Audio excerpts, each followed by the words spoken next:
Hello, everyone, and welcome to A New Direction. My name is Jay Izzo, and oh, wow, do we have a great show for you today. It's another one. I get these books. I read a book a week for the show. It's so much fun. I just love learning, and this book, Pitching Sales, A Complete Guide to Becoming a Sales Professional, Outwork, Outperform, and Outsell by Brian Charlotte. Absolutely fabulous read. Quick read. This is one of those reads where, like, if you were flying from Chicago to Raleigh, all right, you could get this book done. All right. But here's the thing about this book, right? This book is not going to give you some hacks, all right, little hacks that's going to make you better salespeople. No, what this book is about your mindset. Really, this is a mindset book, right? This is about your beliefs. This is about your mindset. This is about you ultimately, and whether you're a fit for sales and where you should be and how you can succeed. And if you're somebody who's interested in sales, or let's say you're a veteran of sales, you know what? Let me just tell you something. The fundamental mindsets that are in this book that Brian has put together are absolutely fantastic. He's going to join me in just a second. Before we do that, let's do what we do every week, right? I walk you through, we're four-part people. We're physical, mental, emotional, spiritual people, right? And the truth of the matter is we've interviewed all sorts of Navy SEALs, and we've interviewed all sorts of special operations forces on the show. And they've all said the same thing, including a major general on the show, who has said, you know what? When it comes to all four of these areas, physical, mental, emotional, spiritual, if you're not growing, you're dying, because we never stay the same. And you have to be working on yourself every day. And so what we do on the show is, if you've never joined us before, is we have you evaluate yourself on a scale of 1 to 10 in every area, 1 being it's not very good, 10 being I don't think it get any better. So here's how it works. So let's take the physical area. If you were to evaluate yourself on your exercise, eating right, getting enough sleep, drinking enough water, on a scale of 1 to 10, 5 being average, what number would you give yourself? Now, listen, don't worry about what the number is. All right. That's your starting point, because that's where you improve from. All right. So if you're a 2, don't get down on yourself that you're 2. What are you going to do to get it to a 2.5? That's what we're going to work on. And if you're a 7, by the way, the higher the number goes, it's harder to make changes, right? If you're 7, how are you going to get to a 7.25? What can you do right now to change that? All right, that's your first number. Second number is your mental intellectual number, right? And listen, you can't sit on the couch thinking that things are just going to come to you and that somehow you're going to absorb information and that's the way it's just going to. No. You got to be an active participant in your mental and intellectual growth. One great way to do that is to read a book, right? But Brian will tell you, you know what? He likes to listen to books, podcasts, and he likes to read blogs. He likes to read the email newsletters in his industry in order to grow, right? Well, those are great ways. But you know what? There's other things you can do and grow into your intellectual mind and grow your mind. You know, learning a new instrument, learning a new foreign language, all of those things can contribute to making you better intellectually. So on a scale of 1 to 10, how would you say you're doing? Okay, second number. Third number, the emotional number. And I break this down as a psychological professional. I break this down into really 2 simple things. One is, how well are you able to control your emotions under stress and pressure? And then the second piece is, how well are you able to tap into and understand the emotions of another person? By the way, do you think those 2 things are important when it comes to sales? I think Brian would say yes. Right? Because you've got to be able to control your emotions. Right? And you can control your emotions. Right? And by the same token, do you have the emotional vocabulary that you can really understand the emotions of another person? So let's go 1 to 10. How are you doing there? All right, that's your third number. And then finally, the fourth number is the spiritual number. And a lot of people don't understand the spiritual piece, but I'll make it really simple for you. We all live by faith. Truth of the matter is, you woke up this morning, you drank your cup of coffee, you believed it wasn't poisonous, and you drank it. You put your key in the car, you believed that when you turned it forward, that what was going to happen is that it was going to turn on. When the sign that said walk on the crosswalk, you believed that no car was going to hit you. That's faith. But by the same token, you know, there's the spirit that lives inside of us. There's a spiritual part of us that drives us.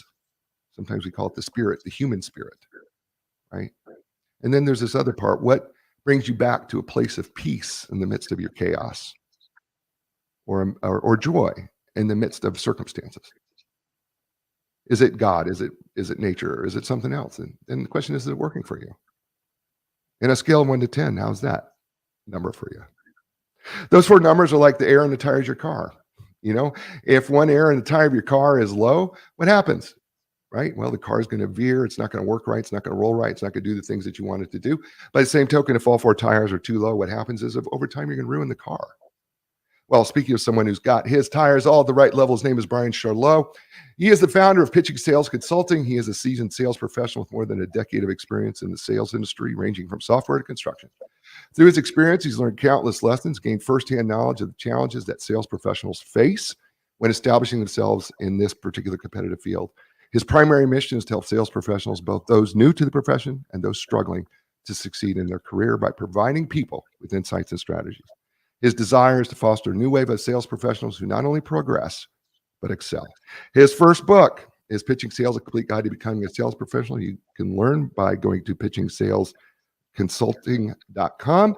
And he joins us here for the first time on A New Direction. So please, everybody, welcome for the first time to A New Direction, and welcome, please, Brian Charlot. Welcome to A New Direction, brother. Thanks for having me. I'm all jacked up from that introduction. You had me thinking, and like I said, it was a good reminder on how that's a daily thing that you have to ask yourself and improve on, because you don't just flip a switch on any of those things. It's consistency and daily habits. That was good. I liked it. Good. Well, I believe in it. I'm a firm believer. You talk about in the book, you have to kind of believe, well, not kind of, you have to believe in the company you work for. You have to believe in what you're selling. But ultimately, the one thing that you say in part 2 of this book is you say you don't feel like you have to become someone else to find success. Being yourself is the best place to build from. So maybe that's a good place to start when it comes to pitching sales, is being yourself and then being a successful salesperson. Let's talk about that. Yeah, and I think that's the biggest maybe mindset that people that aren't in sales or haven't ventured into it, or they get into it and they don't believe that they're naturally a salesperson, and they start to think, well, I'm not confident enough, I'm too shy, I'm not brazen enough to speak to people, or people all the time, I hate sales, I could never be in it. Well, the matter of fact is you could be. That doesn't mean everybody's right for it. There are some people that aren't, but sometimes people get into it and they think that they have to change who they are to become successful at it. Now, that can happen for a number of different reasons. That can happen because somebody gave them bad advice and told them that they had to be more like this to be successful.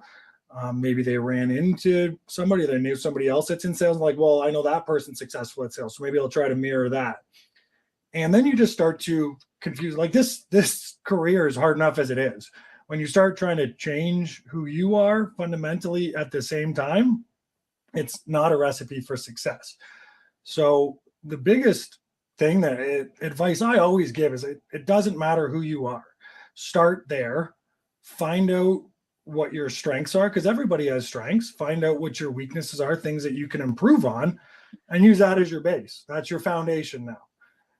Figure out how to use those strengths that you have to implement it further and further within the sales industry, and find out how to work on your weaknesses. Find out people who are good at things that you're weak at. Learn from them, ask them questions, talk to your managers, bosses, mentors about those, and build on that, and use yourself as the foundation. Don't use somebody else. And you can build on that no matter what type of person you are, what type of personality you have. Start there. And fabulous advice, by the way, because I believe in authenticity, and I believe that if we don't start from authenticity, we're never going to be successful, whatever we do. So I love that message. One of the things that you talk about, though, a little later on in this chapter, is the importance of not losing sight of your own morals. And I think one of the things that sometimes people have to have a gut check if they really know what their morals are and what their beliefs are. Why are your own morals so important to be successful in sales? That's a great question. That's why I'm sure you could tell I really drove that point home. To start by being yourself, but secondly, or in conjunction with that, stay and be integral to yourself and keep the integrity in your industry, in your company, in yourself, in your customers in the forefront. Because two parts to that is one, people have a stigma about sales typically before they come into it, and sometimes even after they come into it, depending on who they're associated with. Is one is everybody's got an experience with a, let's just call it a bad salesperson, somebody who maybe didn't have their morals or integrity in line, somebody who got burned buying a clunky car, someone who was just trying to walk through a store and a pushy salesperson comes up and trying to get commissions, and everybody has that experience they can usually fall back on and say, you know, that's why I don't like salespeople, or that's why I don't want to get into sales. I'm not like that. But what they don't realize is they have had countless encounters with wonderful salespeople that they bought from, not even thinking that they were being sold to. Someone went through I don't know, a furniture shop, and somebody just came and gave them the best advice they could. They learned about you, what you needed, what your pain points were, and suggest a great suggestion based on their industry knowledge. And you were really happy. You walked away from that interaction with not only a great encounter, but also what you needed to solve whatever problem you were looking to solve. And people forget about those because it's so clean, if you will. It's just so genuine that they forget about that side of it. And that's the integrity of the salespeople that we're talking about, that I'm really stressing on, that if you do that over the long haul, you will be successful. If you find out that you're maybe not a right fit for a customer because what you are able to solve isn't the problem that they're having, but you try to push your product or service or yourself on it, or you know it's not the right time for them, but you push it anyways because your goal is only to make that sale, you're going to start losing focus on what you're trying to do as a sales professional. And that is to help solve the problems of the people that you're working with. And if you can do that, and you can keep your integrity and be yourself and genuinely help that person, that interaction is going to go very smooth. You're going to do whatever you can to help that customer. And you're both going to walk away from that encounter feeling good that you did the right thing, whether it becomes a sale or not today, tomorrow, 6 months from now, or never. If you keep that as your main focus, you will be successful in this industry long term. There's no question about that. I'm gonna go. I had a thought that just came to my head as you were talking in the last 2 points. You know, we're always selling. Even people who aren't in sales are selling. I mean, I had to sell myself to my wife. I mean, that's the truth, right? I mean, I did a great job because I married way up. Okay, so I did an amazing sales job. But we're always selling, right? I mean, we're always selling. We're selling ourselves to new relationships, right? Aren't we? In a sense, do I got that wrong? I think I did the same thing. Isn't it true? No, it doesn't, like, if you're, like I said, it doesn't matter if you're in sales or not. You're running into new people at events, at parties, at social gatherings, and the same way in sales, you're prospecting at the same time you're engaging in re-upping that relationship with a previous customer. New Right. people are brought into the company. Like, it's constantly evolving and meeting and engaging in selling yourself. Yeah, I'm gonna have to give myself more credit with my wife because I did a great job there. Uh, all right, so your friend David Rothenberger Yeah. wrote something that I thought was really profound. It was When it comes great. I to was sales. so happy to include that piece. Yeah, great piece, by the way. Fabulous piece, by the way.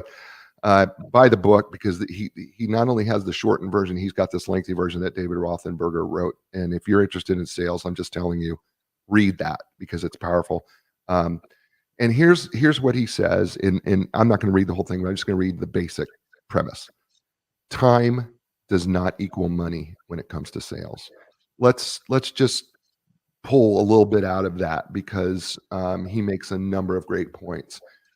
But I don't think people understand when it comes to sales that time does not equal money. Go ahead and explain it. Yeah, and that's the biggest shock to people, because there's also a great quote. I think it was Zig Ziglar. I hope I'm getting it right when I say that. But he said that sales is the easiest, or sorry, that the lowest paying, easiest job Yeah. or the highest paying hard job that you can find. And it kind of touches on that, where people are typically coming to this industry if they're, and again, this is premised around people new to the industry or people who just need a reminder of the fundamentals if they're a veteran, but they're not used to commissioned or bonus structured payments. And they're used to that.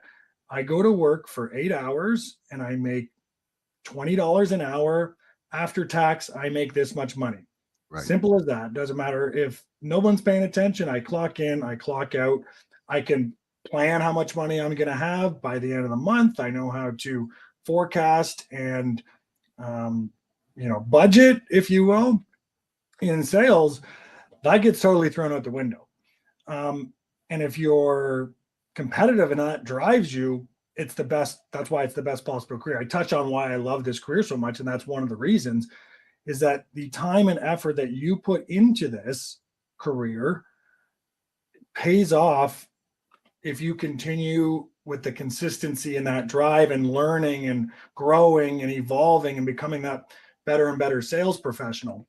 But at the beginning, it is tough. It is an uphill grind with things being thrown at you as you're trying to get uphill, because you have to you can't, and what Dave touches on that you can't come in and see these people who have been in this company for 10 years and think, well, I can do what they're doing. Right. They've already learned the industry, the customers, networked, got these reoccurring orders from customers. You don't get that. So they might be putting in 20 hours a week and making 5 times more money than you, when you have to learn what they've learned and become as good and qualified as they are today, starting 10 years ago. And what that means is you have to put in 50, 60, 70 hours to just find the baseline. That means working after hours, lead prospecting after hours, coming to the office prepared because you got up earlier and are ready to hit the phones at 8 a.m. as soon as it starts to just reach your baseline. And you have to put in 80 hours a week that will not reflect your paycheck whatsoever. You're going to look like you're making, I know I talk about the one job. When it was all said and done, I was making like $5 an hour for a while. And that some people can't get past that initial, that's what makes this so, like, you can go in and clock out and make your base pay. But I'm telling you, there's better jobs out there if that's what you want to do. Don't be a salesperson. Yeah. You are going to make very few dollars per hour starting. But if you put that time in, you put in that consistency, you learn away from the job. You learn when you're on the transit system. You learn while you're driving. You learn before you go to bed by reading a book. Listen, read an email in the morning about the industry news.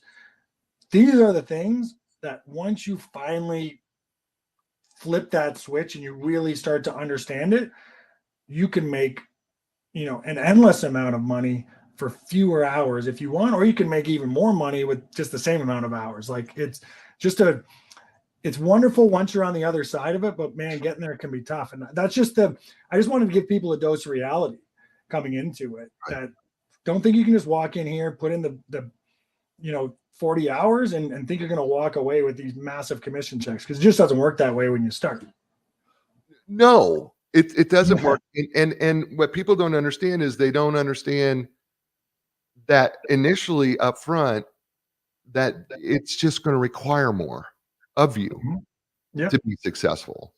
And if you want to be successful at it, it's what you have to do. But everybody wants to start at the top. Yeah. It's the hardest thing where people that are new to it to really understand. Like, and that's why, again, a lot of this, I just cut the fluff out. That's why the book is so short, right? It's such a quick read, as you mentioned at the top there, because this is a guidebook. This is like, hey, I filtered out all the BS and I'm trying to give it to you straight. And that's why, like, I talked to Dave and he's been in the sales industry for over a decade too. And we talked about it and he sent me that write-up. I'm like, man, this is every salesperson getting into this needs to hear this exact thing. And that's why it was so important for me to include that literally word for word, the way he wrote it. That's awesome.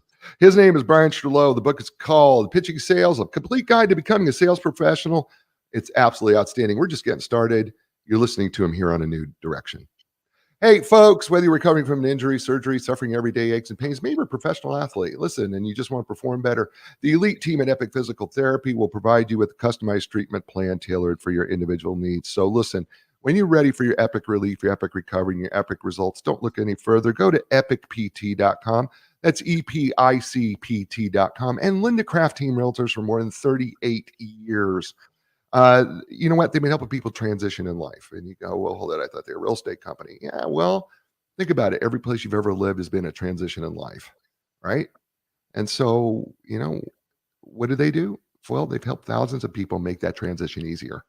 They understand how to do it. They understand how to take the stress out of either buying your next home or selling your home, whatever the case may be. So listen, when you're ready to make your next life transition, start with Linda Craft Team Realtors. That's lindacraft.com. That's LINDACRAFT.com. And we're back here on A New Direction with Brian Strollo. His book entitled Pitching Sales, A Complete Guide to Becoming a Sales Professional, Outwork, Outperform, and Outsell. A great read. I call it a mindset read because it is a mindset. And before we go into part 3 of what's holding you back in sales, there's something that comes through in this book, and I don't know if it's intentional, Brian, or not. Many people don't know this. You played college football and at a high level, and we kind of talked a little bit before the show. But one of the things that comes through for me in this book is competition. And I'm a psychological professional, and I can help people develop resiliency. I can help people develop attitudes. I can help people develop excellence. One of the things that I've always, though, questioned is been, can I help people develop that sense of competition? Because I do believe, at least I have a theory, I believe that the most successful salespeople are competitive. What's your thoughts on that? Yeah, and it's hard because I can't speak on behalf of everyone, and I've always struggled with that too when I see not necessarily people in sales, but just every day. And like I said, that psychological side of it, whether it's with their career, with family, with anything. When I see somebody with that edge, you can see it right away. You can kind of get an aura from them, what type they are, and when they don't have it, Yeah. you can see it quickly as well. Now, it's not always. You can be wrong, but I'm just saying. No, you're right, because you and I, can I say this about you? Because you and I really don't know each other, but I think I know this about you just reading your book and some other stuff.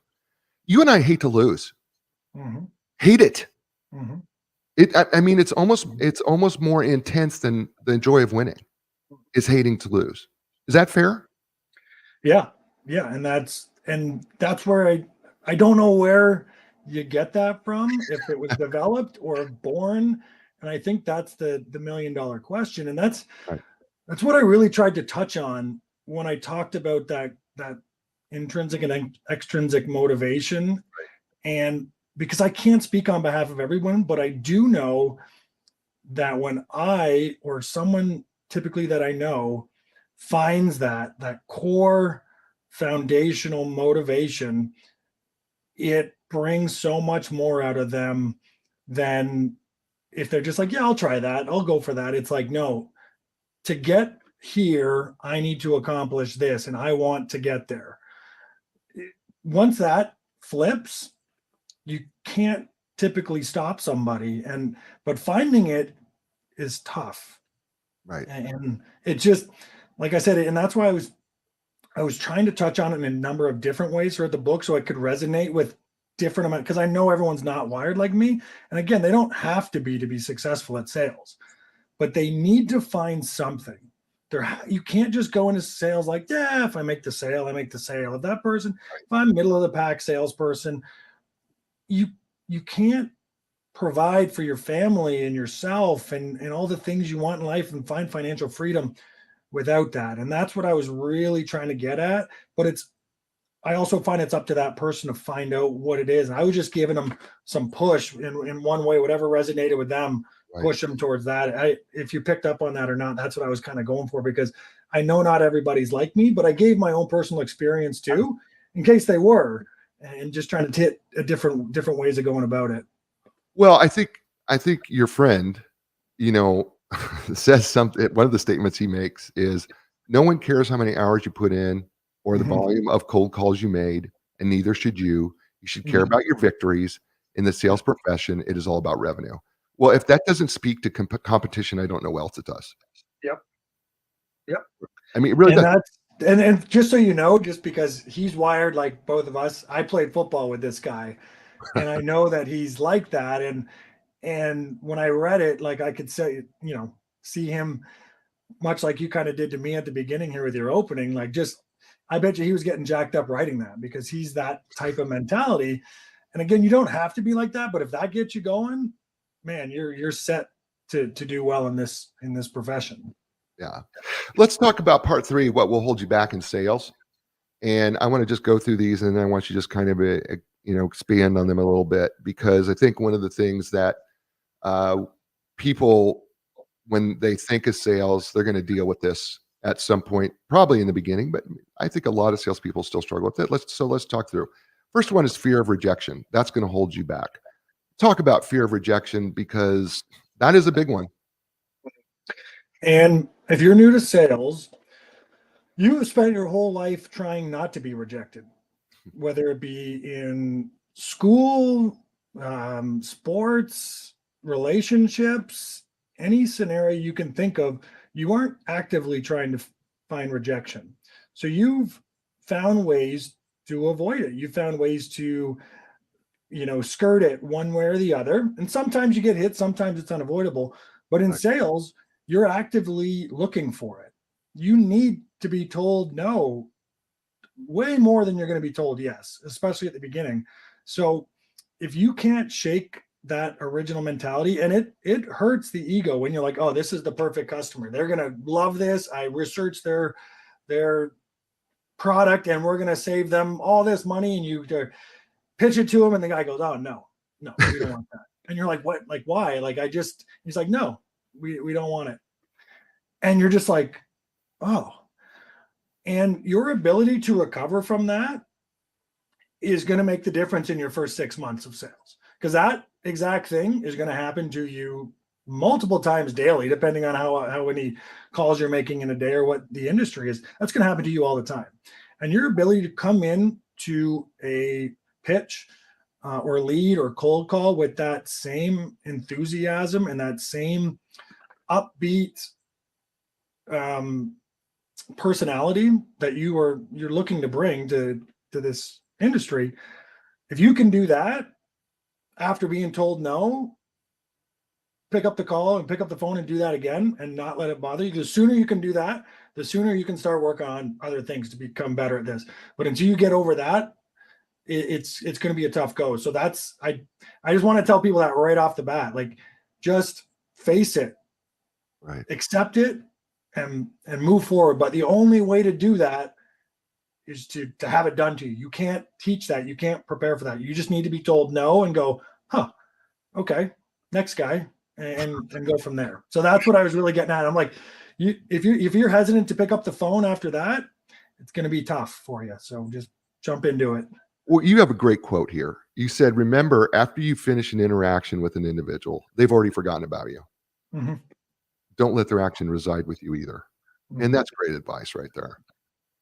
Because you're right. If somebody tells you no, they don't even remember who you are. And yet you're holding on to it as a salesperson. "They told me Yeah. no. Oh, my ego's hurt. Right? You've been protecting your ego your whole life, and Right? now you're putting it on the front line. It's tough. Yeah, but the fact that I love the idea of keeping in mind, remember, after that interaction, that individual doesn't even remember who you are. That's a great reminder. I love that one. Well done there. All right, next one is excuses. Nobody likes them, but go ahead, talk about excuses and how that's gonna hold you back. Is the second you hold yourself accountable, you're going to find, not only in sales, in life, like sports, the second you can stop making excuses to like, oh, maybe the person's going to be busy, maybe the person's not going to like me, maybe, and I talk about it. Actually, I got that quote, that what if, the what ifs. Yeah, That right. was, I got that from my football coach in university. I used to, because someone go, we'd be practicing like a coverage or something like, and someone go, well, what if this guy goes here? What if this guy goes here? What if, and the guy goes, what if? Like, we can sit here all day and do this, but this is the base. This is the foundation of what we're playing. We have to adapt. We Right. have to be accountable for our own actions, be accountable for our own preparation, and move forward. And it ties into the rejection. It's like, stop making excuses. If Find out if the person's busy by calling them. Let them tell you they're busy. Don't tell that to them for you. Like, don't do it for them. If you don't think you think the person's gonna be mad because you're bugging them, let them tell you. Don't tell them for yourself, you know? So just stop with the excuses, accept you're gonna find rejection, flip your mindset on those, and man, this industry is gonna open up for you tenfold. One of the military services, I think it's the Marines, has this little saying, adapt, improvise, and overcome, Mm-hmm. right? Which I find to be a great motto, by the way. Mm-hmm. Uh, because that gets rid of the what ifs. I just Yep. have to adapt. I have to improvise. I got to overcome it. Yeah, Right. because you can sit there and make what ifs literally Right. until your imagination runs out. Because there's a what if for every single scenario in sales, in life, in anything. And the second you find the accountability and say, you know what, I called the guy, and I was right. He was mad. He didn't want to hear from me again. But guess what? I didn't make an excuse. I called him. I got a rejection, and now guess what? I'm calling the next guy. Yeah. You also talk about in this little piece that there's a danger in the sales environment about misery loves company, Mhm. and that you can, if you start getting around miserable people who are struggling, that's going to affect you negatively, and you have to avoid that. Talk about that a little bit.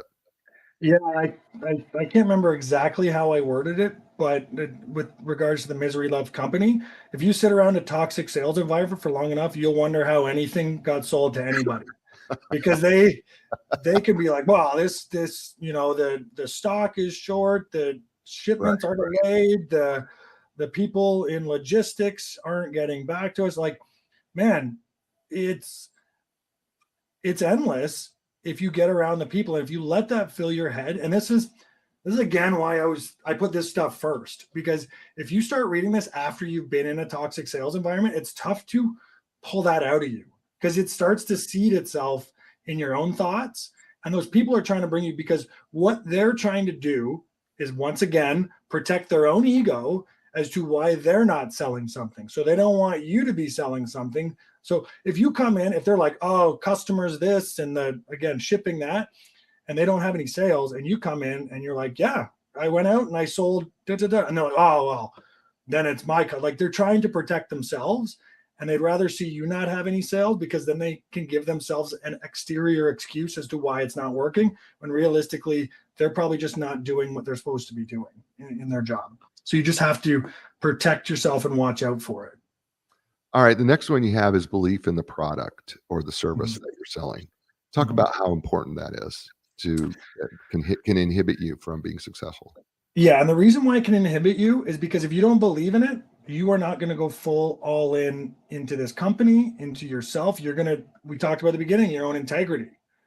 If you think that you're selling something that isn't solving the person's problem, if you think you might be ripping them off, if you think anything, again, there's always going to be something right within it. You can't just have this. I don't even have an example of what could be just this perfect problem. There's always there's problems with Apple phones and Samsung. So there's going to be some things. But if you don't truly believe that the product you're selling is helping the people, which you're telling them you're helping them with, you can't do it. Right. You can maybe make a few sales and make a few bucks, but you cannot become a sales professional if you don't have full belief.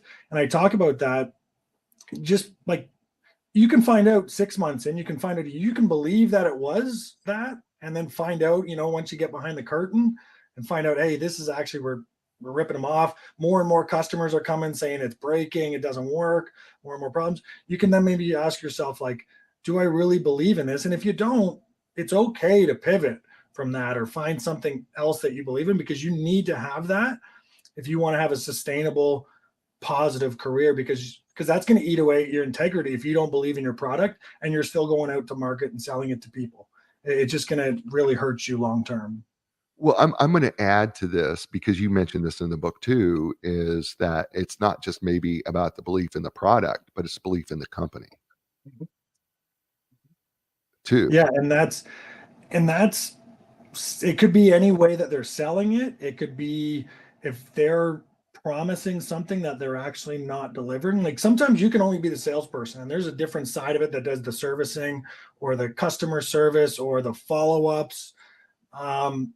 If the whole company is not working in congruency with each other, and every person that you sell to comes and says that the service after was terrible, the people they dealt with when they called in weren't answering, weren't helping them, like this whole thing has to work like an engine, right? And you can only be one part of it. But if you don't believe in your company, you can fully believe in the product, but the company is out of whack, Right. that's going to eat away at you as well. Because even though you're selling a good product to that customer, if they're going to have a horrible experience once they're done talking to you, it's just you're gonna run into problems long term with it. And it really is unfortunate when you have a great product in a poor company, because that one really sucks to walk away from, because it can be tough.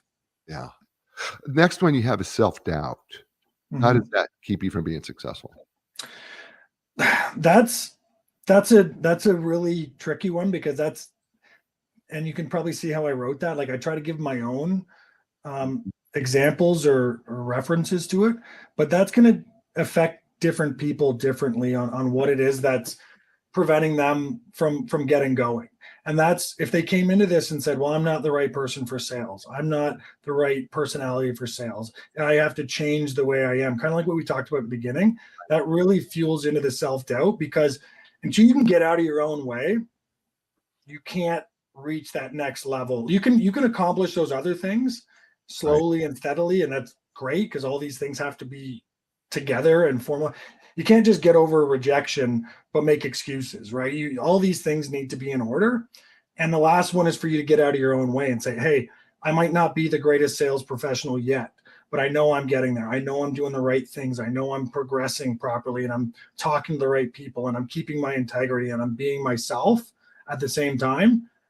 Get out of your own way and get out of your own head, and just let these habits and fundamental things that you're doing take over. And that's kind of what I was touching on, and hoping to hit different personalities so they kind of view it the same way, and just kind of forgive themselves for some of the mistakes they're going to make early on.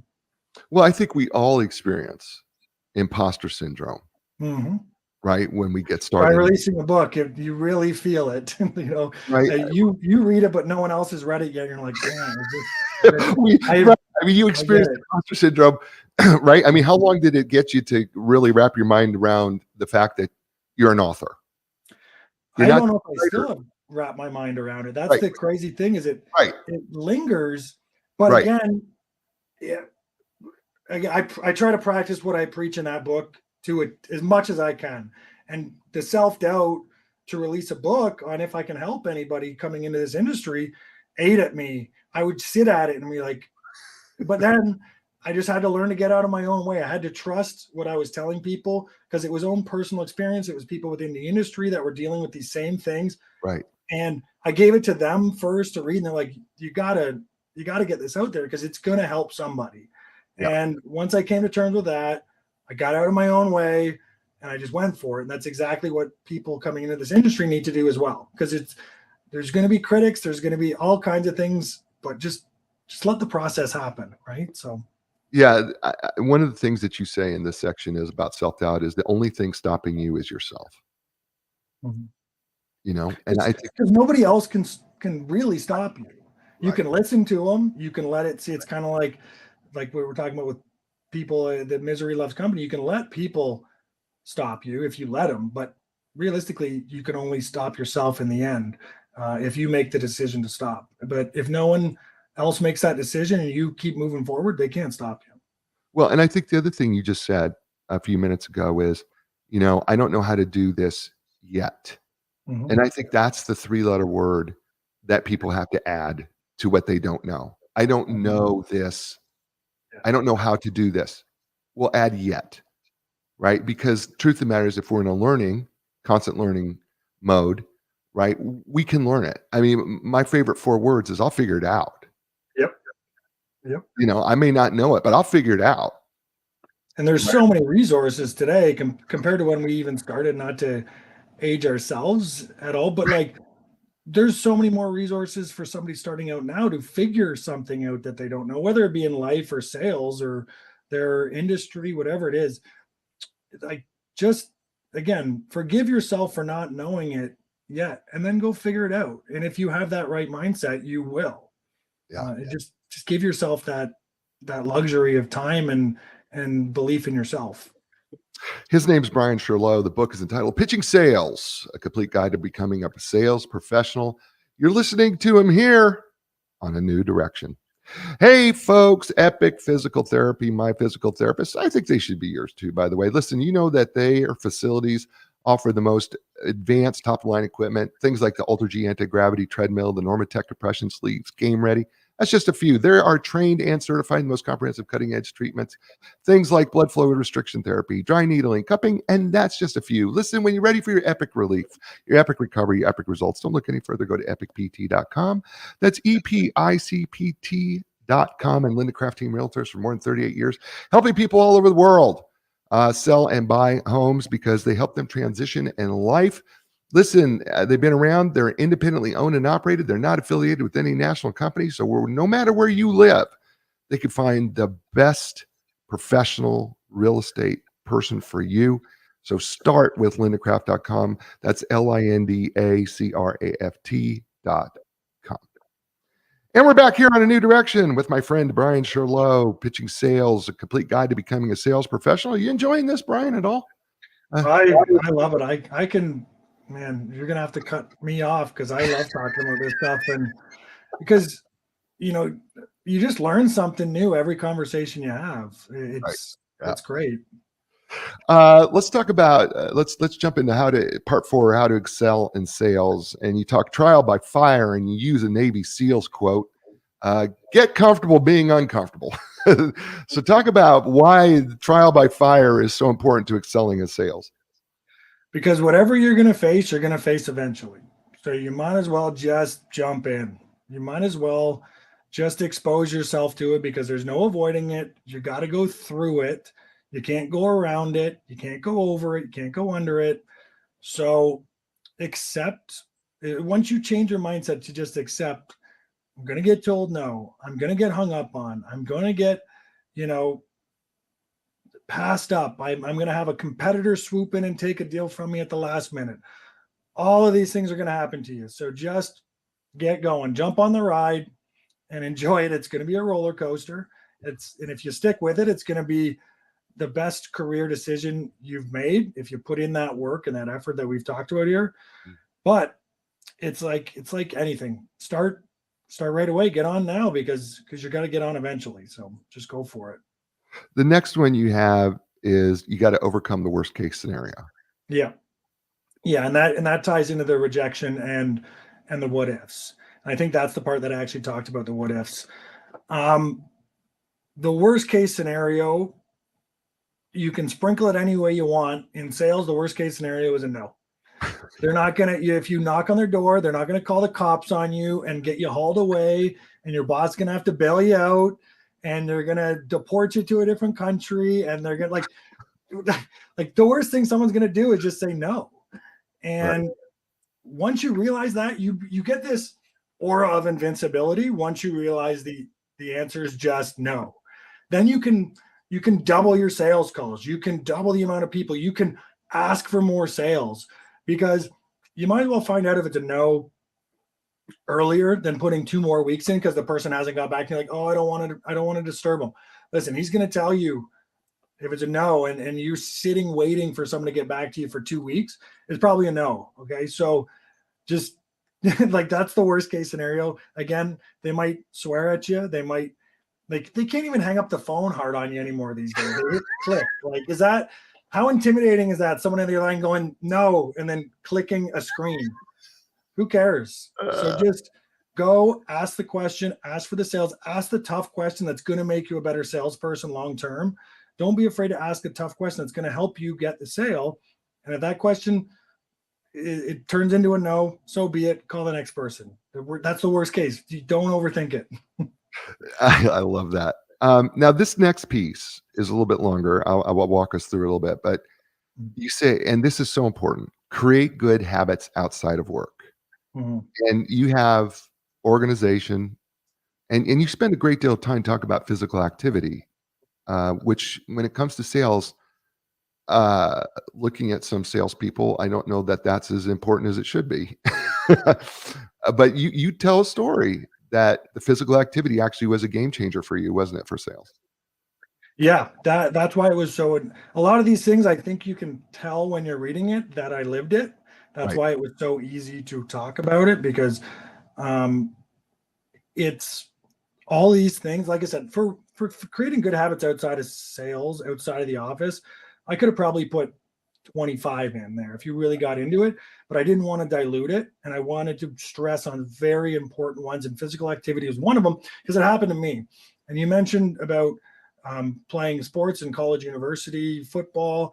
Um, it was a big part of my life. And then I think the one thing I said is your first office job is like the freshman 15 in university.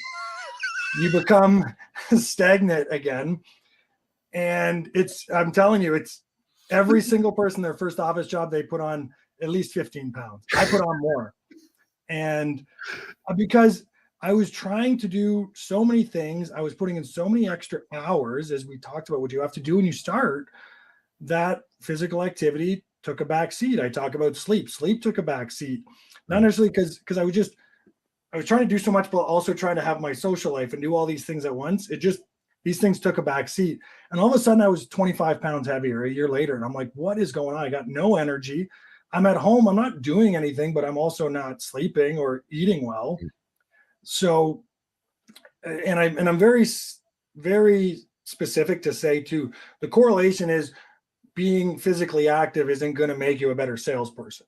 What it does is it makes you a better overall functioning human being. It Right. makes your body and brain work at a higher level, especially including sleep in there as well. So when you're functioning as a person better, you just naturally have more energy at the office. You're more consistent with your phone calls. You're more upbeat when you're talking to people. And when you're just out of shape, you're lacking confidence, you're not feeling good because the job's been hard, and it just protrudes out of you on both a negative and positive way, whichever you're doing it. So physical activity to me, it was a game changer for me. It's not necessarily going to be a game changer for everyone, but it doesn't hurt to find out if that's going to help you out because it definitely did for me. One of the other things you say in this little section is sell more than the product. And you make a quote, you say, there's more than one way to cook an egg. If Mhm. all you know is scrambled, then you are isolating yourself from a larger sector of potential buyers. Talk Yeah. about selling more than product. So you're going to find a time in your sales career when you have an aha moment, when you stop selling an item to a person based on how you think you should sell it to them, you start selling and providing information to the prospective buyer based on their needs because you've asked good questions, you've found out their pain points, you've dug in like the professional you should, because if you're coming right out it and they're like, to use the egg analogy, like, yep, our product is scrambled, and you go there and you go try to sell scrambled eggs to 100 different people and only six of them like it scrambled, then you're going to make the six sales, but you're going to miss out on such a segment because once you start asking good questions, you're finding so much more about the customer's business, their need, their pain points. As I said, you start adapting your pitch to all the things your product can do that makes sense based on their needs. And then you start selling the product that way, and your sales are just going to explode because it's about them, not about you. And this sale isn't about you making your next commission check. It's solving their problem, which your product can do, selling it in that manner. And it's a game changer. And that mindset will just take you to the next level. And that's why the book's kind of like a progression. I want you to see this this crescendo of information coming at you, and once you hit that part and you start selling to them, it's a game changer. I just want to, we have people who write in occasionally to the show. I just want to give you a little encouragement here. James Powers, who I know, James, thanks for watching the show, says, I love the topic of this book. Too many people are in sales roles because someone simply told them, hey, you'd be good in sales, yet they are then left to achieve that paradigm shift on their own, often failing. You want to address that a little bit? Yeah, some people are just left out to dry. It's as simple as that. And the big factor in why the whole concept of this book is because my first sales job that happened to me, and it happened to a friend of mine, and I got out of the industry simply because the training was subpar. The training was trying to change me into being someone else. The training was just so that product focused and not actually training on how to be a salesperson. It was, how do I sell this specific thing? Go out there and do it just like I do it because I'm really good at it. And I was like, and I tried that. And that's where all this mentality comes in with this book, is that if there's so many good salespeople that this happened to that probably aren't in sales anymore. And they could have been if they just had a little bit better of a mentor, a little better guidance, a little better training. Because these companies that hire people without sales experience, they bring in like 15 people at once. They hope that 3 of them last. They hope that the other 12 generated some leads while they were there and they can pass it off to a more veteran person. And then those 3 that last, maybe 2 more last a year. And then 6 months later, they bring in 15 more people. They don't actually give them the time. And the unfortunate part is those people that this gentleman's talking about is they were probably really good at sales. They just needed a little bit of guidance in the industry, a little bit of a good mentorship, a little bit of letting them be themselves and molding them how they are, not how you are. And unfortunately, you lose a lot of good salespeople like that. And I think that companies overlook that by just bringing as many people and seeing who sticks. Right. And, Yeah. Well, James, thanks for writing in. We really that's a great topic. Yeah. One of the things you talk about is be obsessed or be average. Mm-hmm. Ooh, and that's Grant Cardone written all over it. So talk about be obsessed or be average. I will be 100% honest with you. I just refinished listening to that book 2 days ago. I listened to that thing 15 times. If it was a tape player back in the day, it would be worn out. Luckily, it's not. There's a couple other books that are like that I listen to as well. Like I give a list of books that I love in there as well, because there's once you do this, like go to the next level, right? There's more and more and more. There's always more. But that book flipped the switch, which I was talking about, that dormant switch, that mindset, that motivator for me. Something in there, love him or hate him for how he is as a person. People have different opinions, but that book, if you read that book, it should unlock something in you to just be better. And it did it for me. And honestly, I was halfway through this book and I hadn't looked at it for like writing it. I hadn't looked at it for 6 months. And I listened to that and I'm like, man, I got to do what I say I'm going to do. Right. I have to hold myself accountable. I have to be the person I'm trying to portray in this book more consistently. And if I told myself I was going to write this book and help people or try to help people, then do it. And I had to have that conversation with myself. And this book kind of got it out of me the first time I listened to it. And now it's on repeat, like every 8 months or so I'll listen to it, but I just finished it like 2 days ago. So, yeah. Hey, brother, we've done an hour. Yeah. It's gone by really fast. It has. I really appreciate you being on the show. This has been a lot of fun. Tell people how they can get a hold of you, because you've got some really good stuff going on. Yeah, well, just pitchingsalesconsulting.com is the easiest way. Or just on my Instagram, just it's me who runs it. I probably have to run it a little bit better than I do, but either through the website or just email at pitchingsales@gmail.com. Like, I'm just here to help people that need help. They don't know where to turn to. They got in a company that they're not sure. They can't find a mentor. They need questions. Just ask. I run it all myself, right? So I'll answer it as best I can. Awesome. His name's Brian Trello. The book is Pitching Sales, a complete guide to becoming a sales professional. He's been awesome, hasn't he? Hey, folks, listen, you know what? There are 3 things that you're in control of: your attitude, your effort, and your resiliency. I know your circumstances can be difficult. It doesn't matter. Those 3 things you always have control of. You can control your attitude. You can control your excellence. That's your effort. And you're going to get hit, but you can get back up again. That's your choice. Do it. Take advantage of it now. I'll be back next week with another great guest. It's going to be another great book. It's going to be another great show. As I say to you all over the world, you know what? You had a lot of choices. You chose us, and I'm really grateful for that. And as I say to you everywhere, all over, ciao, everybody.